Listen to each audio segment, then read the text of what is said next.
Então, vamos lá. Vamos iniciar também para não tomar muito tempo, porque ainda tem bastante apresentação pela frente, né? Bastante grupos. E aí, o nosso grupo vai falar... Nosso grupo é o grupo de estudos do direito sucessório, né? E nosso artigo trata a respeito do testamento como ferramenta do planejamento sucessório. Então, a gente vai iniciar falando um pouco do planejamento no modo geral, e depois a gente vai tratar rapidamente do testamento e, ao final, uma crítica a respeito do instituto da judicialização do testamento, que o Ricardo vai falar. Então, para introduzir, para começar, eu passo a palavra ao Ricardo Robernais, que vai começar aqui a introdução da apresentação do artigo, e a gente segue.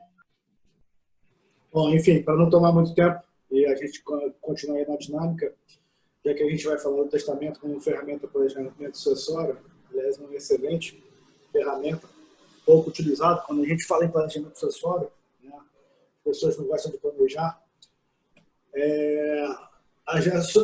De uma maneira geral, a sociedade não está muito preparada. Eu acho que nós, advogados, a gente tem que se preparar um pouco na frente da sociedade. Até fazendo parênteses aqui, alguns advogados aí têm começado a despertar para essa questão da ferramenta do planejamento sucessório, que é bem legal. O nosso grupo tem travado discussões bem interessantes.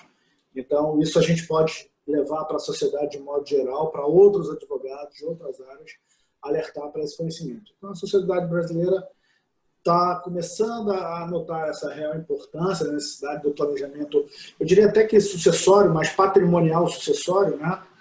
E que é um tabu na nossa cultura pensar no falecimento, no pós-morte, o que vai acontecer. O que a gente habitualmente vê é o inventário problemático, o judicial e às vezes extrajudicial, na maioria dos casos agora.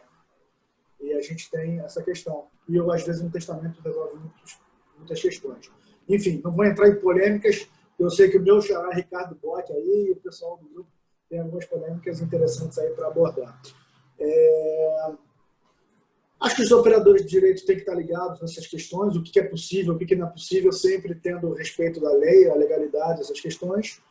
E, enfim, voltando mais uma vez, repisando o tema, eu acho que o testamento tem alguns tipos de testamento, né? A gente vai abordar ao longo do trabalho, mas o testamento pode e deve ser usado como uma boa ferramenta de planejamento sucessório. Só vou fazer um último comentário de caráter pessoal, que já estamos praticamente há 24 horas. Na sexta-feira vai rolar com o Matheus, nosso querido Matheus, uma live sobre planejamento sucessório. Houve uma empatia minha e dele, a gente achou bem tratado o tema do planejamento patrimonial sucessório. Então, quem tiver mais interesse em aprofundar o tema, além do testamento, sexta-feira, às 9h30 da manhã, um pouco cedo, mas enfim, o horário do Matheus tem que respeitar. Desculpa, Ricardo, mas quem é o dono da bola que a gente tem que respeitar. E aí eu vou estar lá abordando o tema do planejamento patrimonial sucessório um pouco mais amplo, saindo ali um pouco do direito e ficando uma questão mais ampla. É isso. O grupo vai apresentar muito mais coisas aí. O próximo da fila, não me lembro exatamente quem é, porque eu fiquei preocupado em dar a dica. Mas a Dani segue aí com a introdução do tema. Então.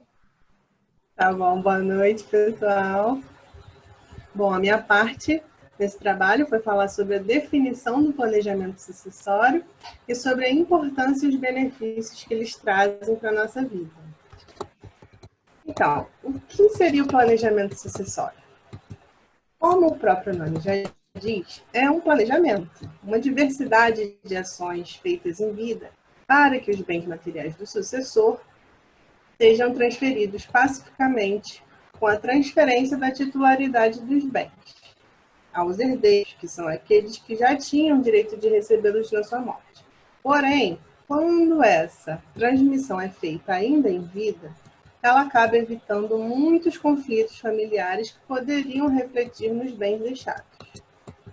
Por exemplo, quem nunca viu uma casa abandonada na cidade ou no bairro onde mora? Muitas dessas propriedades são objetos de disputas judiciais intermináveis e o patrimônio acaba se deteriorando de tal forma que perde muito do seu valor real de venda. Bom, e qual a importância e os benefícios que o planejamento sucessório nos traz? Além do exemplo que eu acabei de dar, é de extrema importância o fator de proteção da legítima, que é a parte de 50% dos bens reservada aos herdeiros necessários que são os descendentes, ascendentes e cônjuges listados lá no 1845 do Código Civil. E sobre os benefícios, a gente tem números. E como exemplo, eu vou dar alguns aqui.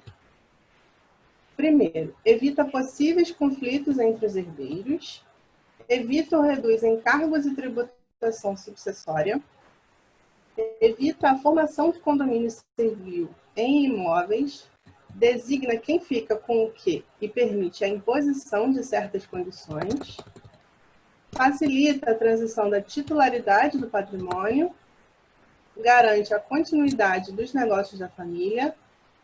A depender da modalidade utilizada, um modelo poderá ser testado em vida, vindo a se consolidar, preparando a sucessão. Isso eu estou falando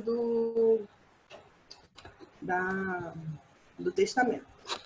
Proporciona a liberação rápida de recursos e ativos, entre outras vantagens que vocês podem ler no nosso artigo, que vai ser disponibilizado aí para vocês.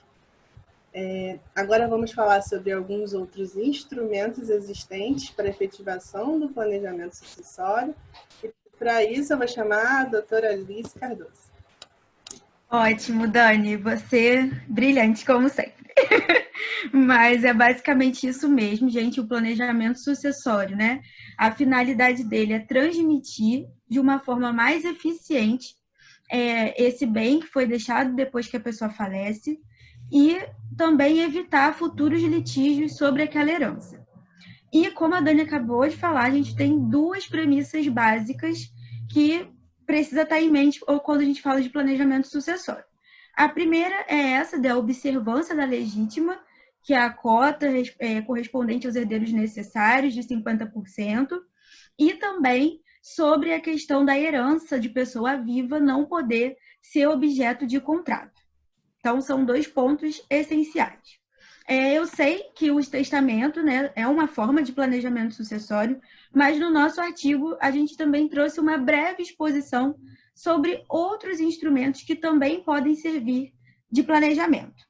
Eu vou começar falando com vocês sobre o codicilo, que nada mais é do que um documento que o autor da herança ele vai dispor sobre como ele vai gostar que seja o funeral. Também ele pode doar bens de pequeno valor nesse documento e até mesmo fazer o reconhecimento de um filho. Então, também é um documento de disposição de última vontade, como se fosse um testamento, mas ele tem umas especificações mais simples, né, do que o testamento, que é algo mais complexo. Além disso, a gente tem o seguro de vida. O seguro de vida ele não é uma herança, mas também faz parte do planejamento sucessório. Nesse seguro, vai ter o segurado, que é o autor, né, do dono do patrimônio, o autor da herança, que ele vai contratar uma empresa, que é a seguradora, e vai fazer o pagamento de um valor chamado prêmio. E aí, com o falecimento desse segurado, a empresa seguradora fica responsável por transferir uma quantia chamada de indenização para quem o segurado determinar que vai ser o beneficiário. Um exemplo que a doutrina trouxe de seguro de pessoa, mas aí esse com caráter securitário, é o VGBL, que é a Vida Gerador de Benefícios Livres. E aí, falando também em Previdência, Seguridade e Previdência, existe o PGBL, que é o Plano Gerador de Benefícios Livres, que também faz parte do Plano de Previdência Complementar e que serve como um planejamento sucessório. E aí a gente tem que ter ideia do seguinte: por que eu disse que esse seguro de vida e agora também esse da Previdência Complementar, eles não fazem parte da herança? Primeiro, porque eles não respondem pelas dívidas que o falecido tiver deixado, eles não precisam ser arrolados no inventário para que o beneficiário possa receber, e além disso, sobre eles não incide imposto de transmissão causa-morte. A única coisa que pode incidir é o imposto de renda, mas o imposto de transmissão não incide. E um outro exemplo também que eu posso trazer para vocês de planejamento é a partilha em vida. A partilha em vida, ela acaba sendo o ascendente que vai transferir, ele vai doar os bens para os seus sucessores. E aí, nesse caso da partilha em vida, a gente tem que ter em mente que é exatamente uma antecipação da transmissão patrimonial. Inclusive, nesse caso, o que a gente costuma ver bastante na prática é ser inserido uma cláusula de usufruto. E aí, aquele ascendente, ele continua na posse do bem, mas a propriedade é que já foi transferida. Um outro caso que eu também posso listar para vocês é da holding familiar. E aí, nesse exemplo, vai ser criada uma sociedade empresária para gerir os bens daquela família. E aí, com essa holding, você consegue conjugar os interesses do titular do patrimônio com o dos seus sucessores, que também vão fazer parte do quadro acionário daquela sociedade. E aí, quando tem o falecimento do titular, né, de daquelas pessoas que representam a sociedade empresária, o que vai acontecer é a transferência da cota, né, ou das ações daquela sociedade empresária para os demais sucessores. E aí, com isso, você vai ter também a transferência daqueles bens familiares coletivamente considerados. E mais um exemplo que eu vou trazer para vocês, e assim, é o último que a gente trata no artigo, mas sem nenhuma pretensão de acabar de falar todos os instrumentos, porque tem muitos. Eu achei importante falar do fideicomisso. No fideicomisso, o autor da herança ele vai escolher um herdeiro ou um legatário que vai funcionar, que vai ter o encargo, né, de transferir aquele bem quando o autor da herança falecer. E aí, uma característica importante do fideicomisso é a inalienabilidade dos bens pelo fiduciário, né, em benefício do fideicomissário. Então, isso também é importante a gente ressaltar. Mas, assim, o nosso foco mesmo é o testamento. Então, eu só vim trazer uma visão geral para vocês, para ver que existem outras possibilidades além do testamento. Mas agora eu passo a palavra para a Cris, que vai tratar exatamente do testamento como uma ferramenta do planejamento sucessório. Então, pessoal, dando continuidade aí, né, a introdução aí do Ricardo e da Daniela já deram aí uma breve explanação a respeito do que é o planejamento, da importância de ser feito planejamento, né? A gente até fez uma live pela comissão falando do planejamento sucessório, que é um tema que a gente acha que tem que ser levado cada vez mais a conhecimento do público em geral, tanto operadores do direito quanto pessoas leigas, né? E aí a gente escolheu falar do testamento, mas a gente passou brevemente aí, como a Alice falou, das ferramentas e instrumentos que a gente tem aqui no ordenamento brasileiro para operacionalizar esse planejamento, né? Então a Alice falou aí brevemente dos principais instrumentos, a gente não tem tempo para esgotar, né, os instrumentos, também não é o foco aqui do trabalho do artigo, e o foco é o testamento, que, embora a gente não tenha aqui, como o Ricardo falou na introdução, a gente não tem no Brasil uma cultura de planejar, enfim, de falar sobre morte, de falar sobre patrimônio, da pessoa achar que está agorando, se vai falar, que você está pensando já, né, adiantando a morte da outra. Então, a gente ainda não tem essa cultura. Mas, dentre os instrumentos conhecidos popularmente, o testamento ainda é o instrumento mais conhecido. A holding familiar, muita gente não sabe nem o que significa, VGBL, PGBL, enfim. Então, o testamento ainda é o instrumento mais conhecido e mais utilizado. Deveria e poderia ser melhor utilizado e mais utilizado. A gente vê uma dificuldade, inclusive, dos próprios operadores do direito em manusear esse instrumento, uma insegurança jurídica que a gente vê, né, muitas das vezes. E o testamento, né, falando brevemente do seu conceito, ele deriva de uma expressão latina que se chamava testatio mentis, que significa a verdade ou a mente, né, no caso o pensamento da pessoa, na presença de testemunhas. Então, por isso esse nome testamento, que remete a testemunha, e mento vem de mente, de verdade, né? Então, na origem latina, a pessoa estaria expressando a sua vontade na presença de testemunhas. E daí nasceu essa origem, essa expressão latina que originou a palavra no Brasil, testamento. O testamento ele é um ato jurídico unilateral, porque basta a expressão da vontade do testador para que ele tenha seu efeito. É claro que aberta a sucessão ele vai ser um ato bilateral, ou plurilateral, porque vai ter a vontade também, né, do testamentário em receber, enfim, em aceitar a disposição testamentária, mas ele é um ato unilateral ele é um ato solene, porque ele exige as formalidades descritas na lei, a observância, sob pena de nulidade, de ineficácia. Ele também é revogável, porque ele pode ser revisto a qualquer momento, né? Uma pessoa pode fazer um testamento e as relações afetivas da pessoa pode ser alterada, né, durante o tempo, então pode ser revogável, pode ser alterado. Ele é personalíssimo, porque ele não admite que seja feito através de representante legal ou procurador, ou seja, o próprio testador tem que expressar a sua vontade ali no testamento.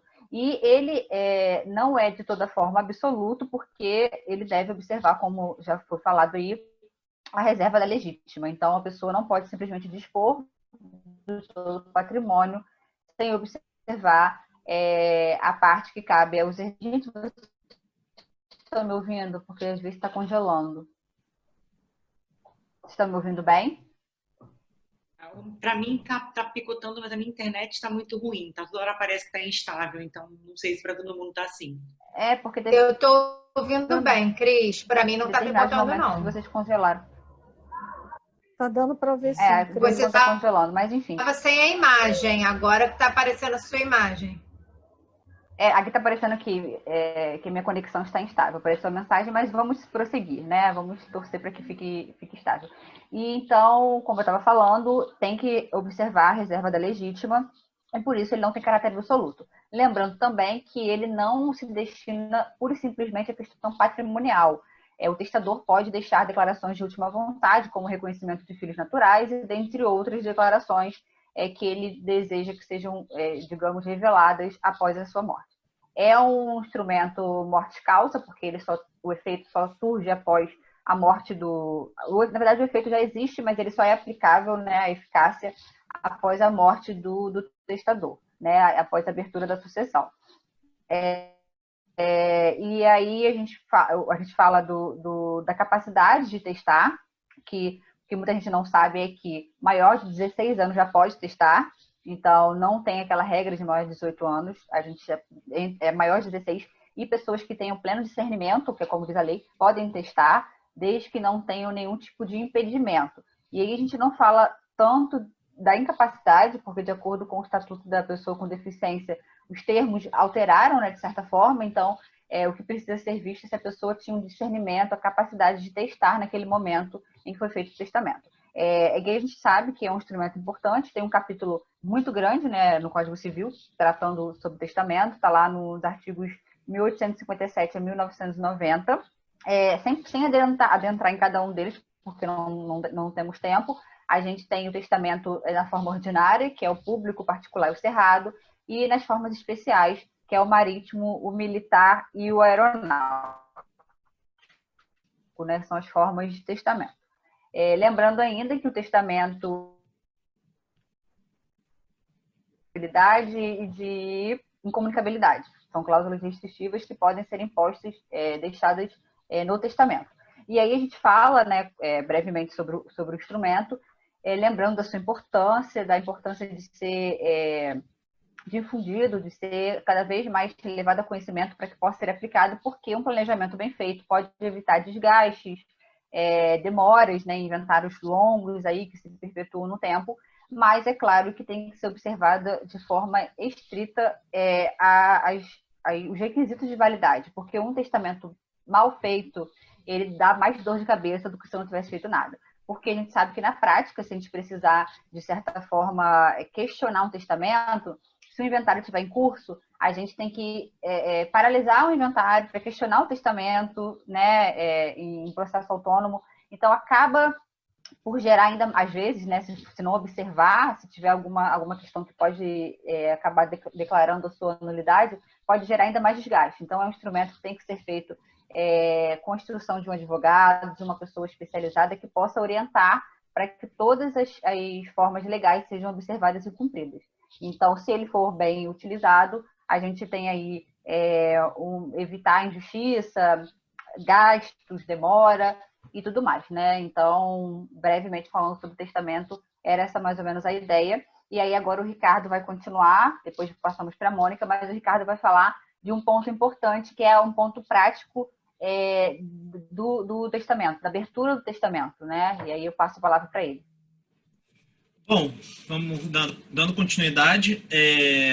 Eu vou falar um pouco sobre a necessária judicialização do inventário quando a gente tem um testamento. É bom a gente ter isso em mente, porque muitas vezes os herdeiros, os sucessores, eles querem agilidade na hora de fazer o processo sucessório. E também ele já expõe isso no momento que fomos consultados para fazer o planejamento desses sucessores, do testador e tudo mais. E qual é a questão? Quando entrou em vigor a Lei 11.441, e isso em 2007, ele alterou o artigo 982 do Código de Processo Civil para permitir que fosse feito o inventário extrajudicial. Dentre um dos requisitos que foi colocado para a feitura do inventário extrajudicial, o inventário administrativo, foi que a inexistência de testamento. E esse texto ele foi reproduzido no novo Código de Processo Civil, no artigo 610, dizendo também que não pode haver testamento. Isso foi contrário à ideia de se retirar do judiciário questões que possam ser resolvidas consensualmente pelos herdeiros, de desafogar o judiciário da desjudicialização das relações privadas. E qual é a questão aqui? Nesse ponto, para tentar contornar em partes esse problema, foram adotadas algumas questões para facilitar o inventário extrajudicial quando a gente tem um testamento. Em nenhum momento ele vai poder ser feito pela via extrajudicial, ele sempre vai ter que ser levado a juízo.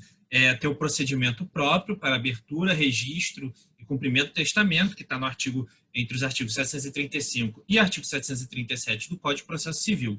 E agora, quando eu termino esse procedimento, eu posso sim passar para a via extrajudicial, tendo já uma autorização judicial ou o ofício permitindo que o inventário seja feito extrajudicialmente. Eu preciso somente cumprir, então, com o testamento dentro da via judicial. Alguns pontos que a gente tem que levar em consideração é o enunciado 600 da 7ª Jornada de Direito Civil, da CJF, e também o enunciado 16 do IBDFAN, que foram os primeiros enunciados a falar exatamente disso. Cumprido o testamento judicialmente, eu posso passar para o inventário extrajudicial. Esses enunciados eles foram citados posteriormente no Tribunal do Rio de Janeiro, que alterou a sua consolidação normativa através do provimento 21 de 2017, alterando o artigo 297, incluindo o parágrafo 1º, que fala expressamente que, havendo testamento, eu tenho que proceder ao seu cumprimento pela via judicial e finalizado, estando presentes os outros requisitos, eu posso proceder ao inventário administrativo. Depois disso, o STJ também se manifestou no RESP 1808-767, também se manifestou também nesse sentido, ressaltando de novo o enunciado tanto da 7ª Jornada de Direito Civil, como também o enunciado 16 do IBDFAN, que tratando dessa forma, o STJ pacificou então o entendimento que, havendo o testamento, eu posso cumpri-lo judicialmente e proceder ao inventário posteriormente pela via extrajudicial, certo? Então, quando a gente fala de planejamento sucessório e o uso do testamento, o principal ponto que deve ser também observado, um dos principais pontos, é qual é a agilidade que eu quero dar ao procedimento sucessório, justamente porque eu vou precisar necessariamente judicializar esse procedimento quando há o testamento para fazê-lo ser cumprido, para fazer o seu registro e para fazer a sua abertura, certo? Então, esse é um ponto aqui que a gente traz também uma crítica também ao uso do testamento como instrumento de planejamento sucessório. E agora, para encerrar nossa apresentação, vou passar a Mônica, tá? E uma boa noite, obrigado. Boa noite, obrigada, Ricardo, obrigada a todos por estarem aqui. Bom, me cabe fazer um encerramento, na realidade, do nosso artigo, né? Depois dessas discussões maravilhosas em cima desse problema que a gente, quem não passou por isso, né, de ter que entrar com primeiro pedido para liberar realmente o testamento para que ele seja aplicado e poder fazer extrajudicial. Então, é uma temática extremamente importante, né? O planejamento sucessório, de uma forma geral, é uma temática extremamente importante porque, ainda nos dias de hoje, a gente vê que a discussão em cima deles é muito difícil, porque a cultura ainda nossa, né, da população, como uma forma geral, eu acho que todo mundo já cansou de ouvir falar, que fazer um testamento é mau presságio, ou que você antecipar alguma coisa também não é uma coisa boa, porque pode estar chamando, né, a morte da pessoa, e na realidade não é nada disso, né? O planejamento sucessório, é claro que aqui a gente vem explicando sobre o testamento especificamente, mas o planejamento, de uma forma geral, ele é importante porque é um meio para a gente organizar as decisões e tomadas essas tomadas de decisões acerca da transmissão do patrimônio, que vai ocorrer de alguma forma, não importa, né? Todos sabem que um dia, né, o certo é a morte. E por que não planejar? Por que não discutir sobre isso? Por que não operacionalizar através de um planejamento sucessório, né? Então, a nossa discussão é exatamente isso, em cima da ideia de que a gente precisa, né, efetivamente fazer uma transmissão patrimonial e que podem ser, como já foi bem dito pela Alice, né, os bens podem ser materiais ou até afetivos ou decisões que são tomadas, né, e o que a gente pleiteia exatamente com esse planejamento sucessório é que essa transmissão seja pacífica. Por quê? Porque a gente sabe que existem muitos conflitos, né, no momento do óbito, porque as pessoas também estão fragilizadas já com a morte em si, e que às vezes carregam mesmo conflitos que já estavam latentes. Então, se você deixar efetivamente que isso se perdure através de um inventário, né, judicial, ou até do próprio litígio em si, né, que pode se arrastar o inventário por anos, perdendo o patrimônio, perdendo, né, as relações que são relações continuadas, a gente vê que, através de um planejamento sucessório, a gente só tem ganhos e evita essa perda excessiva, não só por inventários que são judiciais, que são muito custosos, como o tempo em si, que é vasto em inventários judiciais, né?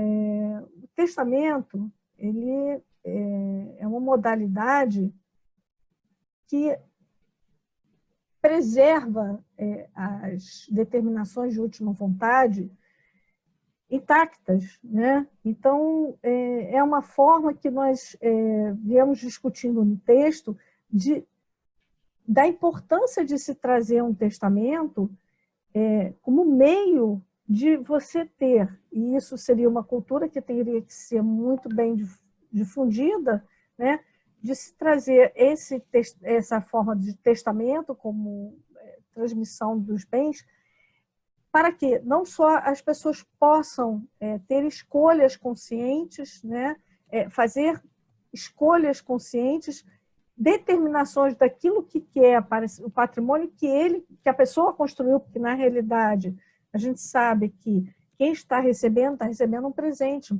mas, de qualquer maneira, a construção foi da pessoa que faleceu e ela tem o direito de escolher a forma que quer dividir, a forma que quer partilhar seus bens e também de suas decisões, né?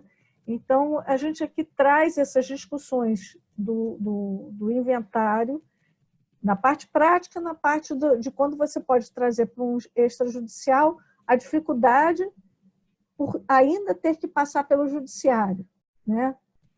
Mas a importância de ainda assim olhar para esse testamento como uma manifestação de vontade, como uma forma de garantir não só uma transmissão pacífica, mas garantir também a sua própria escolha, as escolhas pessoais de como quer ver seus bens e a distribuição na família, pacificando assim todo possível conflito que viesse a ter. Eu encerro aqui a apresentação e passo a palavra. Obrigada, Mônica. Para a Rafaela. Estou aqui.